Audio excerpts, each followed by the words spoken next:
Hariom friends subscribe करंतु Paresh take channel को एवं पाखरे थिया बेल आइकन को क्लिक करंतु जहाँ फल आमर समस्त वीडियो सर्वप्रथमे पाई परिबे। तो आज आपण मानकर दैनिक राशिफल कहया जाउची। एही जे राशिफल कहया जाउची या ग्रह मानकर साधारण गणना। तो आज आपण मानकु मेष राशि व्यक्ति विशेषक दैनिक राशिफल कहया जाउची। आज 29 सेप्टेम्बर 2019 शारदीय नवरात्र आरंभ। माँ बिरजांको रथ प्रतिष्ठा व रथ चालना।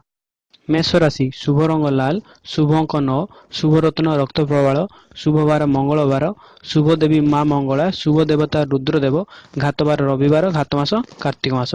आसंतु जानिबा कौन कही थाए आपनक राशि, कौन कही थाए आपनक नक्षत्र और आज आपन केउ उपाय करिया आवश्यक जहाँ फल आज आपनक दिनटी अत्यंत शुभ साब्यस्त हेबो। आसंतु जानिबा मेष राशि विषय रे। स्वास्थ्य उन्नति परिलक्षित हेब। दूरयात्रा करी मन खुशी रहिबो। माली मकरदाम विजयी हेबे। नुआ लक्ष्य पूरण करने समय निर्धारित करेंगे। नूतन बंधु मित्रों मिलन हेब। प्रेम प्रसंग में सफलता मिल। अधा अधूरा थिबा कार्य पूरण हो। निजर चतुरता और विवेकपूर्ण हेतु विपरीत परिस्थिति सामना करें। अध्ययन अध्यापन कार्य व्यस्त रही विद्यारे उन्नति हेबारु मन खुशी रहिबो। महिला माने समाज सेवा और राजनीति में स्वनाम अर्जन करें। गृह उपकरण नूतन द्रव्य क्रय करेंगे।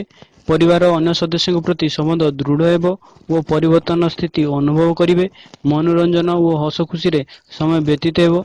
चाकरी रे पदोन्नति मिल और जश मान सम्मान प्रतिष्ठा तथा लोकप्रियता हासिल करें। राजनीति क्षेत्र में इच्छाशक्ति प्रबल होगा फल लोक संपर्क बढ़। प्रशासन प्रकाशन अध्ययन और अध्यापना और साहित्य चर्चा क्षेत्र शुभफल मिल। आईन अदालत क्षेत्र में विजयी हेबे। स्वास्थ्य सचेतनतार आवश्यकता नहीं, स्वास्थ्य भल ही रहिबो। और आज दिन को अधिक शुभमय करने पितामाता किंवा गुरुजनकर आशीर्वाद ग्रहण करंतु। यह आपनक पई अत्यंत शुभ साब्यस्त हेबो।